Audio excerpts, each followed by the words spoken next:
J'aimerais parler un peu d'international.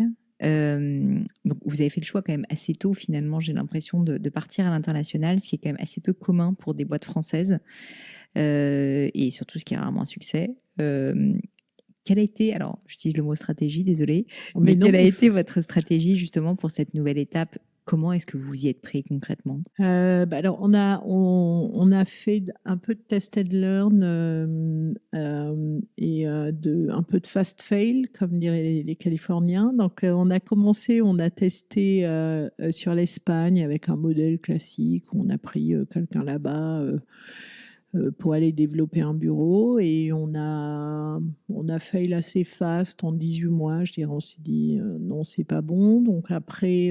Désolée, Isolis, mais pourquoi ça marchait pas? Qu'est-ce qui...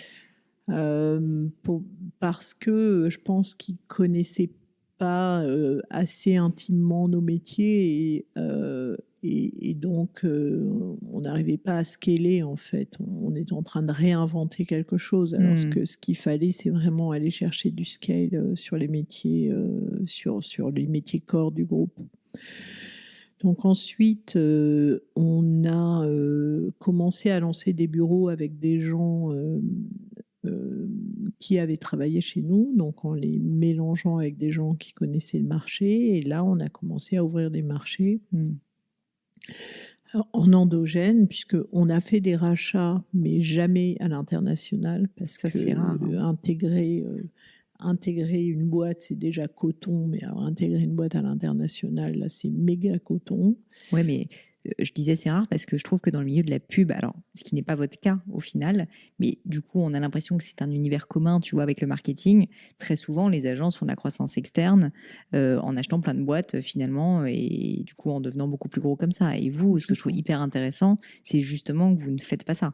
Vous créez de manière endogène, comme tu le dis. Tout C'est à fait. beaucoup plus de boulot. Tout à fait. Oui, c'est plus lent, mais je pense que c'est plus solide.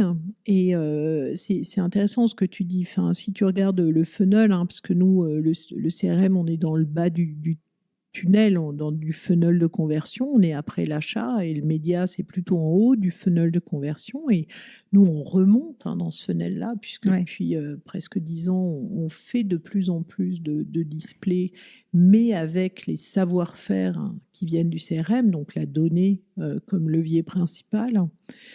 Euh, donc, dans ce monde-là, effectivement, tu as complètement raison. C'est un monde qui a beaucoup travaillé en faisant de la croissance externe, en acquisition, mais c'est un monde où il y avait beaucoup moins de technologie. C'était un monde du commerce, hein, beaucoup. Et nous, dans nos métiers, le socle technologique est extrêmement important. Donc, du coup, je pense que la croissance endogène est plus durable et apporte plus d'expertise et de qualité aux clients. Donc, on a lancé comme ça les bureaux. Londres, bien sûr, c'est Dorothée. Beaucoup de bureaux sont dirigés par des femmes. Hein. Je ne sais pas si on aura l'occasion d'en parler, mais le gender equity, c'est vraiment un truc super important pour moi et globalement pour tous les gens chez Numberly. Donc Dorothée, on a Dubaï aussi qui a un très beau bureau, et puis plein d'autres. Et on trouvait ça un peu lent. Et donc, on s'est dit avec mon associé, bon, c'est comme j'adore quand Hubert Joly, que j'adore, d'ailleurs, je vous invite à lire son livre, il est vraiment exceptionnel. Quand Hubert Joly dit To do change management, you need to change management. C'est vrai, quand tu veux faire de l'international, il y a un moment, va à l'international. Et donc, c'est ce qu'on s'est dit de faire, ce qu'on a fait. Et on est parti, et mon associé et moi, aux États-Unis en 2013 pour aller accélérer ça. Et fondamental, ça a été un accélérateur assez violent. Alors, c'est lent, hein, c'est long l'international. De toute façon, tout est toujours plus long que ce qu'on aimerait.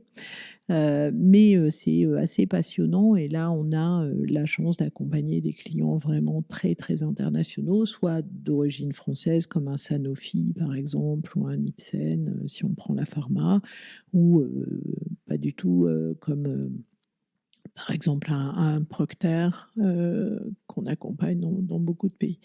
Donc voilà cette dimension internationale, comment elle a grandi.